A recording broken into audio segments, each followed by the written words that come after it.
এই ছেলে এখানে কি করেন কি ইয়ার কি মারাস নাকি দেন না মেয়ে দেন এখান থেকে যান জানেন যান আবার দাঁড়িয়ে আছে কোন কারণে যান এখানে যান কথা বলা যাবে না কি কঠিন ভয়ঙ্কর পরিস্থিতি শুনলে আপনাদের ভয় লাগে আর আমরা নিজে ফ্রেশ হয়েছিলাম মাত্র 10 দিন আমি তাই পাগল হয়ে গেছি আর একটা মানুষ 14 বছর আছে আর আপনি এখন এই সমস্ত জিনিসের সাথে যারা জড়িত ছিল ওরা যদি বলে আস্তাগফিরুল্লাহ আপনি কি আল্লাহর কাছে দোষ করেছেন আপনি দোষ করেছেন যার কাছে এরকম বহু মানুষ এই 15 বছর আপনার কারণে ব্যবসা করতে পারে নাই হ্যাঁ কথা বলেন না কেন এই 15টা বছর আপনি চাঁদাবাজি করেছেন তার অর্থনীতি নষ্ট করে দিয়েছেন বহু মানুষকে 15 বছর তার জায়গা মতো উঠতে দেননি এটা বানিয়ে বললাম বহু মানুষ উপরের চেয়ারে ওঠার কথা ছিল আপনি এই 15 বছরে তাকে উঠতে দেননি আজ ডক্টর মোহাম্মদ ইউনূস চরিত্রবান মানুষ চাচ্ছে চরিত্রবান মানুষ দেন আমি বিভিন্ন জায়গায় বসাবো আজ আমরা দিতে পারছি না কারণ 15.5 বছরের চরিত্রবান মানুষ যেখানে উঠবে ওই চেয়ার গুলোকে চরিত্রহীন মানুষ দিয়ে ভর্তি করে দিয়েছিলেন মানুষগুলোকে তো উঠতে দেননি এরা জায়গা মতো যাবে কি করে এদের যে বিশাল ক্ষতি করে দিলেন 15.5 বছরে এখন কাবার গিলাফ ধরেও যদি বলেন আস্তাগফিরুল্লাহ জীবনও মাফ হবে না মাফ হওয়ার একটা পদ্ধতি আছে যে মানুষগুলোর ক্ষতি করে দিলেন জীবনের এদের এই জীবনের ক্ষতিপূরণ দেওয়া লাগবে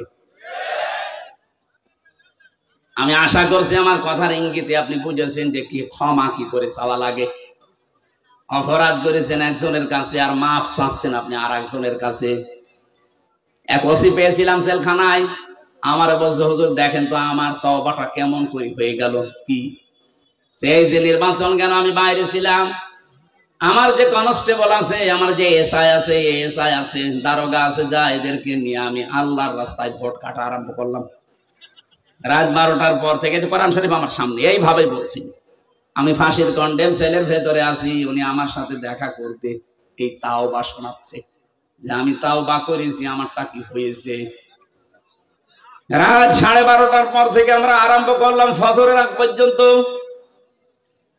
আল্লাহর নামে ভোট কাটতে কাটতে ফজরের আজান দিয়ে দিল সব কমপ্লিট করে বাক্স জায়গা মতো পাঠিয়ে দিলাম এবার গোসল করলাম ওযু করলাম 2 রাকাত নফল নামাজ পড়ে বললাম আস্তাগফিরুল্লাহ হুজুর আমারই তাওবা হয়েছে না আপনি তো আল্লাহর কাছে দোষ করেননি আপনি দোষ করেছেন হামজার কাছে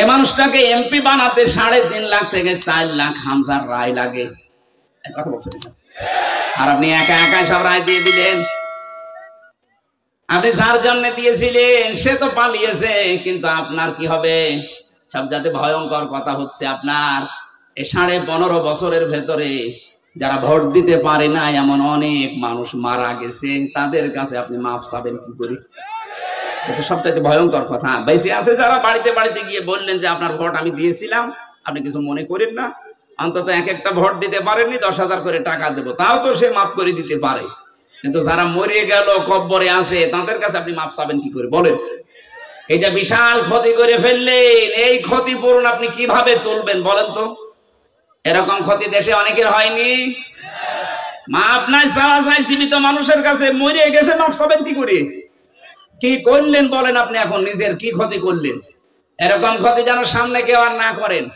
অনেকে এরকম ক্ষতি করার জন্য মশানে বসে আছে যে দাঁড়ান থালা হাতে আগে পায় এই জন্যই তো বিচার ব্যবস্থায় যারা আছে শক্ত হওয়ার জন্য আহ্বান জানাচ্ছি এমন বিচার করবেন আন্তর্জাতিক অপরাধ ট্রাইব্যুনালে কিয়ামতের আগে যেন কেউ আটকে ওঠে মানুষ তাছাড়া এটা বন্ধ হবে না কথা বুঝতেছেন আমার কথার সারাংশ এই মেয়েটা যেমন অপরাধ করার পরে অনুশোচনা করার পরে বিচার নিজে নিয়ে এরপরে মারা গেছে তার তওবা কবুল হয়েছে আমরা চাই 15.5 বছরে যে অপরাধ করেছেন আপনি তো জানেন কি করেছেন আপনার কলমের খোঁচায় কত মানুষের উপরে চেয়ারে উঠতে পারে না এর নিচে নেমে গেছে তার কি ক্ষতি করে দিলেন বলেন অথচ আপনি জানতেন যে সব যোগ্যতা আছে বিশ্ববিদ্যালয়ে যারা ফার্স্ট ক্লাস ফার্স্ট হয় তাদেরকে শিক্ষক হিসাবে রেখে দেয়, শুধু আপনার কলমের কারণে হয়নি। এই যে বিশাল ক্ষতি সারা দেশে যারা দায়িত্বে ছিল 1628টা চেয়ারে, এগুলো সব জালেম। বিশেষ করে 1628টা চেয়ারে যারা ছিল এগুলোর প্রত্যেকটা জালেম। আর কিয়ামতে এদের বিরুদ্ধে মামলা দেবে আল্লাহ নিজে, কারণ জালেমের বিরুদ্ধে মামলা হামজার না। আমিরে জামাত বলছে আমরা সত্যিকারের অপরাধীদের শাস্তি চাই, উনি সাধারণ ক্ষমা ঘোষণা করে করুক। আমরা যদি কিছু নাও বলি, জালেমদের বিরুদ্ধে মামলা সরাসরি দেবে কে? ইন্নামাস সাবিলু আলাল্লাযিনা ইয়াজলিমুনা নাস, সূরা শূরা 42 নম্বর আয়াত। আল্লাহ বলেন আমি নিজে জালেমদের বিরুদ্ধে মামলা দেব। এই কথাটা কত ভয়ঙ্কর টের পাচ্ছেন? যিনি বিচারপতি তিনি মামলার বাদী। এজন্য আপনার জন্য আফসোস করা ছাড়া আমাদের আর কিছু করার নেই।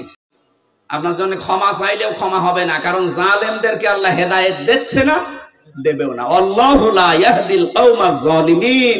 ইয়াহদি এটা মুজারি, বর্তমান ভবিষ্যৎ, প্রেজেন্ট ফিউচার। এজন্য জালেমদের জন্য আফসোস, সামনে যেন কেউ আবার জালেম না হয়ে যায়। কথা বলেন না কেন? আমরা দেখতে পাচ্ছি বাংলাদেশে এখনো বুঝে হোক না বুঝে হোক, আবেগে হোক আর যেভাবে হোক, অনেকেই জালেম হওয়ার জন্য চেষ্টায় আছে। না, আপনি জালেম হবেন না, মাজলুম হন। মাজলুম হলে অসুবিধা নেই, কিন্তু জালেম হলে খবর আছে, আল্লাহর মামলার আসামি হয়ে যাবেন। জান্নাত হারাম আপনার জন্য। চিন্তা চেতনার পবিত্রতা দরকার আমাদের। আমি তাজ্জিবিন শব্দ থেকে এসেছিলাম। আজ যাদের সবচাইতে বড় পবিত্র তাদের বিশ্বাস আকীদার, তাদের উপরে আপনি এই শব্দটাকে পুরা উল্টিয়ে বলছেন আপনার আকীদা খারাপ। এটা একটা জুলুম তাদের উপরে। এই কথা বললেন না কেন? তাদের আকীদা যদি খারাপ হবে, যে মানুষগুলোকে আপনি বিদায় করলেন, এদের প্রত্যেকের কাছে এই অফার ছিল যে আপনি শুধু দলটা ছেড়ে দেন, তাহলে আপনার ফাঁসির রশি গলায় থাকবে না, ফুলের রশি আসবে।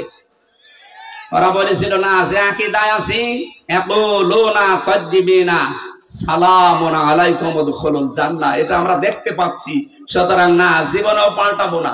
এই কারণে তাদের ফুলের মালা থেকে ফাঁসির মালা পর্যন্ত চলে এসেছে, নিজের আকীদা বিশ্বাস তারা পাল্টায়নি।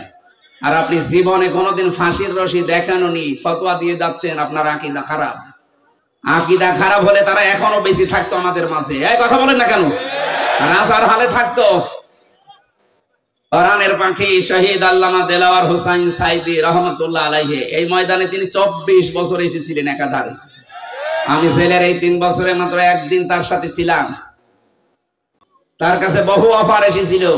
আমার এইভাবে ভালোভাবে চেনি না, ওনার মানে অনেক কিছুই তো দুর্বল হয়ে গেছে। আমি যখন কাছে গিয়ে বলতাম, হুজুর আমার চেনেন, আমি হামজা।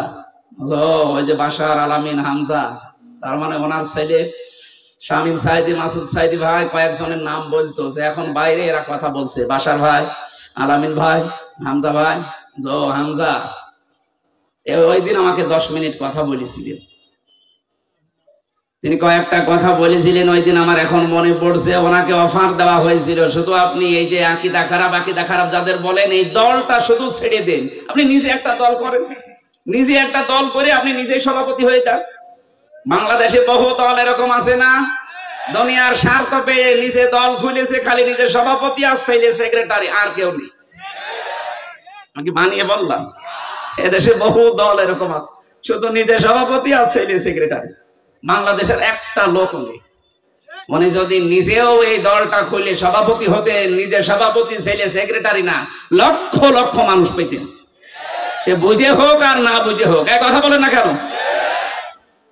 কিন্তু আকীদা খারাপ, এই জিকির করে করে এদের ওপর আপনি জুলুম করছেন, আপনি থামবেন। আমি জানি আপনার পরিবর্তন হবে না, কারণ আপনার অন্তরে মোহর মারা। যারা নির্দোষ মানুষের উপরে কোনো দোষ চাপিয়ে দেয়, ভালোভাবে শুনবেন, যারা নির্দোষ মানুষের উপরে কোনো দোষ চাপিয়ে দেয়, সে যেন নিজে প্রকাশ্য পাপের বোঝা বহন করে ঘুরে বেড়ায়। সুতরাং বাংলাদেশে বহু আলেম ওলামা, বহু আল্লামা, এরকম বাংলা শিক্ষিত মানুষের প্রতি, এই যে সোহেল ভাই জীবনে মাদ্রাসায় পড়েছে, এরকম একটা বাংলা শিক্ষিত মানুষদের আকীদার উপরে আপনি আন্দাজে মিথ্যা তহমত দিয়ে দিলেন যে ওর আকীদা ভালো না। হ্যাঁ কইলুন, এটা তো তোর কথার কথা।